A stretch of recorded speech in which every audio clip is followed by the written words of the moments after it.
ada yang dipantulkan, kemudian ada yang diserap dan sebagainya. Nah, nanti apabila kita menggunakan CVC atau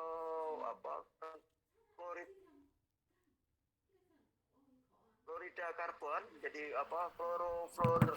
fluorokarbon, CFC, gitu kan? Maka apa yang terjadi? Dia akan langsung terobos, kemudian dia akan menjadi panas bumi itu. Jadi kandungannya ada uap air, kandungan udara kita itu karbon dioksida, CO2, metana, O3, dinitrogen oksida, Na2O, klorofluorokarbon, CFC, gas rumah kaca menjaga kestabilan temperatur bumi ini. Jadi kalau ada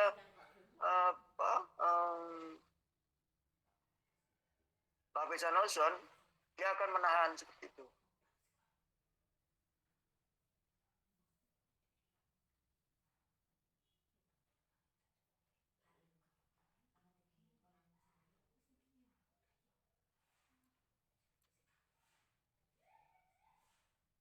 Ini nggak urut, nggak apa-apa.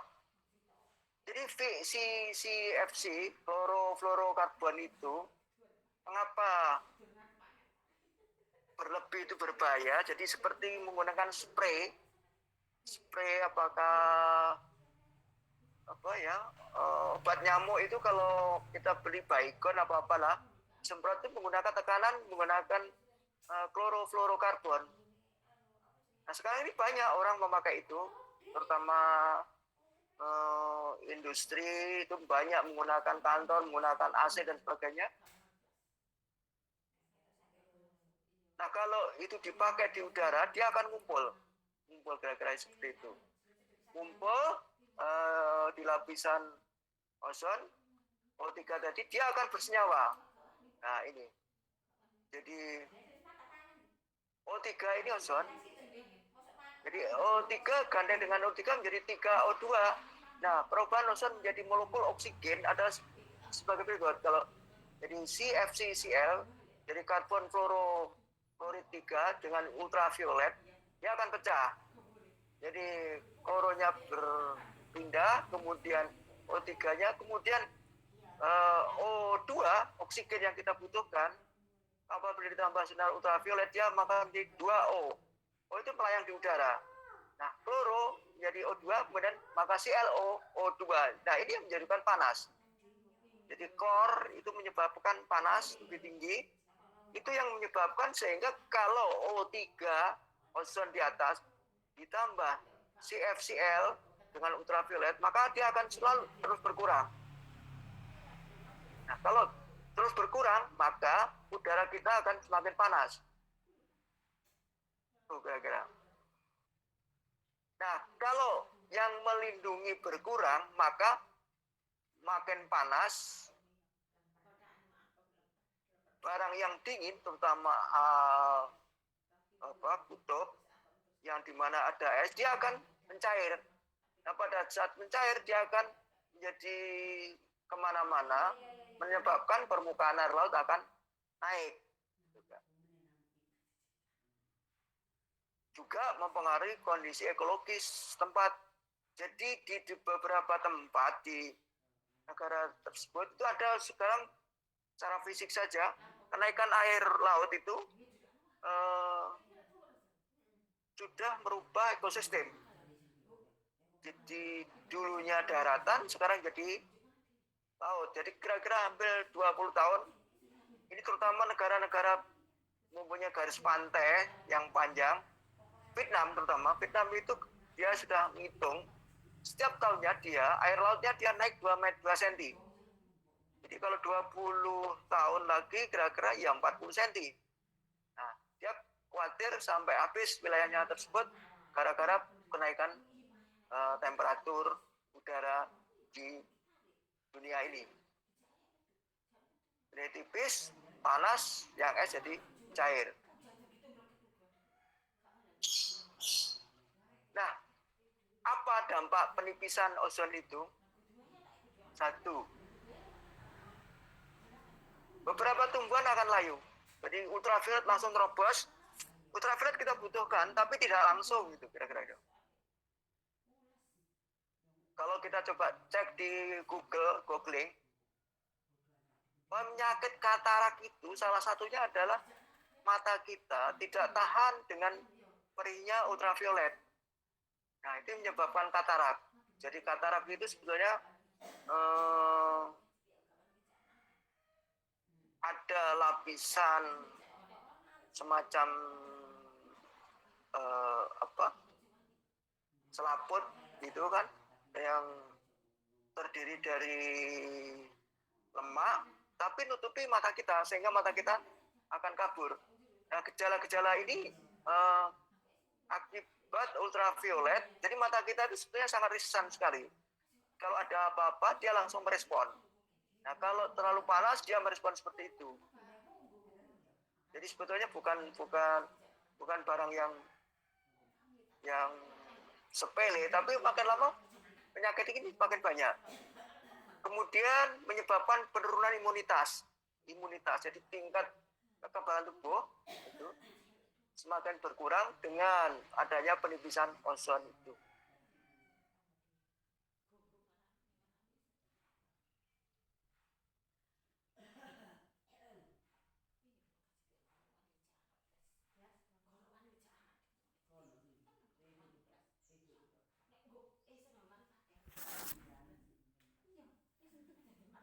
Pemanasan global. Jadi seperti demikian.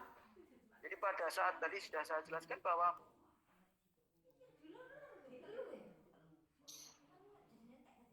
beberapa jenis gas rumah kaca masuk, kontribusinya apa? Kebanyakan dari gas rumah kaca itu dihasilkan oleh peternakan, pembakaran bahan gas fosil dan banyak pabrik modern serta pembangkit tenaga listrik. Nah, itu menyebabkan dunia menjadi panas kira-kira. Mengapa? Karena mau terus ke sana dihalang-halangi oleh atmosfer kira-kira. Nah, kerusakan ozon tadi sudah. Jadi di sini karena ada celah, dia masuk, dia rusak. Nah, ini tidak bisa diperbaiki, teman-teman. Jadi ozon layer itu apabila celahnya sobek, tidak bisa diperbaiki.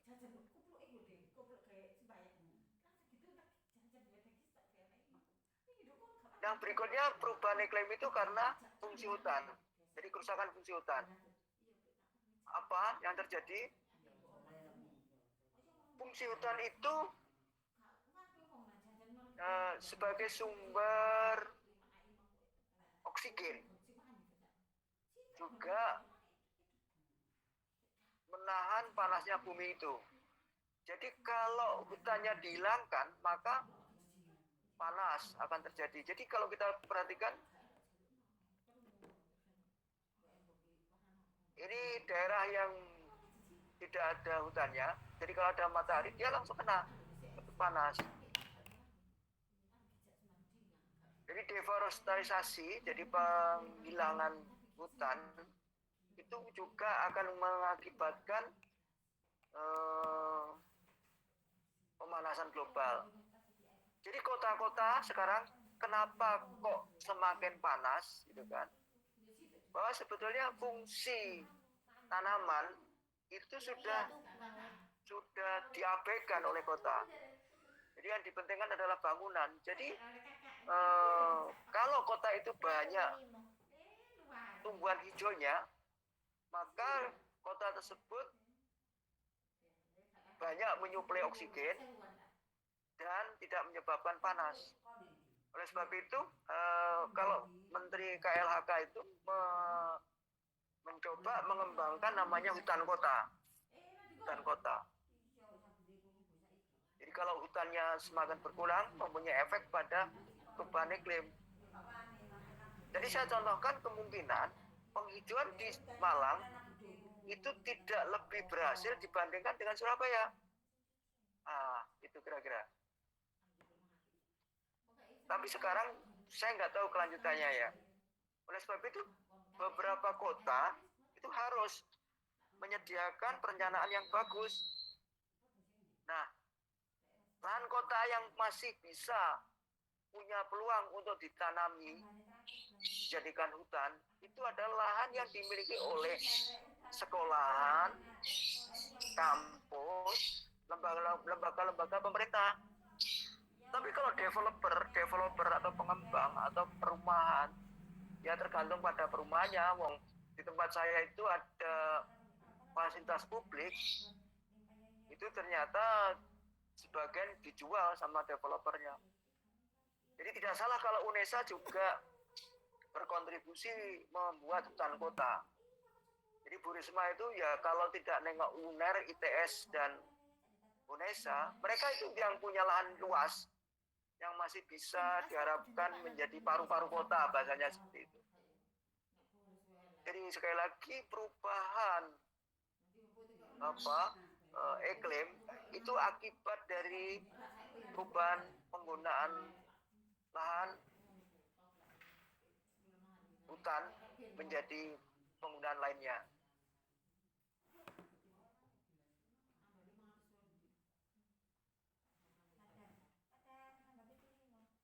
Nah,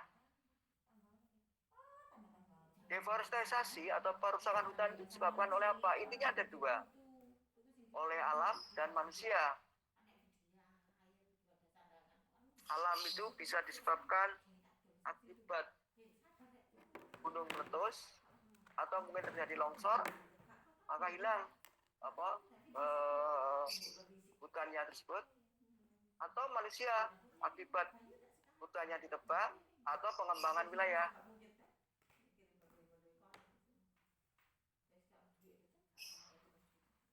Nah, tadi penggunaan CFC,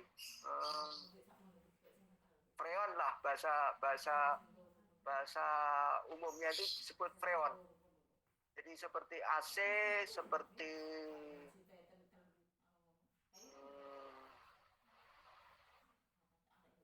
kulkas. Sekarang banyak dijual yang anti freon, jadi tidak pakai freon dia.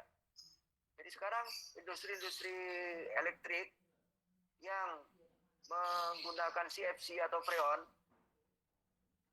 apabila di audit AMDAL, maka dia tidak diberikan. Jadi industri itu beberapa negara maju, Indonesia kayaknya juga sudah merubah dari sumber pendinginan dengan menggunakan freon dengan menggunakan elektrik. Sebab ditengarai freon itu yang menyebabkan perubahan iklim, pemanasan global, itu kira-kira. Non CFC, kalau mungkin mau beli kulkas itu ada sekarang, ada yang non CFC, jadi tidak pakai freon dia. Mengapa kok jadi dingin freon itu? Ya jadi bahwa O2 dia ditangkap oleh CFC-nya menjadi Cl, panasnya dibuang ke belakang, jadi dingin yang dipakai. Tapi CFC-nya dia naik berkumpul dengan O3, maka dia akan menggandeng, hilanglah O3 tadi. Nah, hilangnya O3 atau ozon maka menyebabkan bumi panas, kira-kira itu. Jadi semakin pengurangan CFC itu banyak digalakkan oleh negara-negara maju.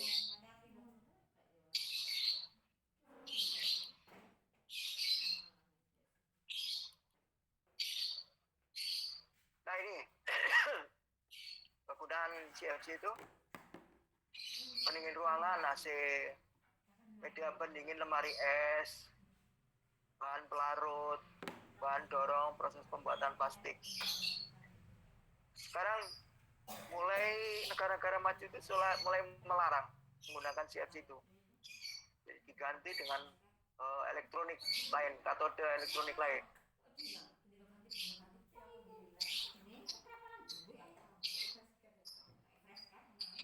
Nah, dampaknya apa? Penggunaan CFC atau freon itu merusak lapisan ozon, terjadinya efek rumah kaca sekaligus. Nah, terjadi radiasi ultraviolet B. Nah, perubahan iklim merusak ekosistem dan pemanasan global. Jadi pemanasan global itu kira-kira. Jadi mulai dilarang sekarang beberapa pabrik yang menggunakan CFC langsung.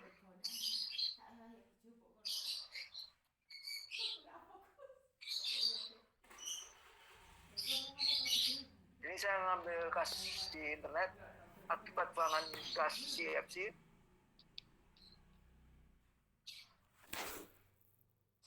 Selama tahun 1990 ini perkembangan penggunaan freon itu sangat luar biasa. Sampai 2005 ternyata terjadi peningkatan suhu merata di seluruh bagian bumi. Jadi antara 0,15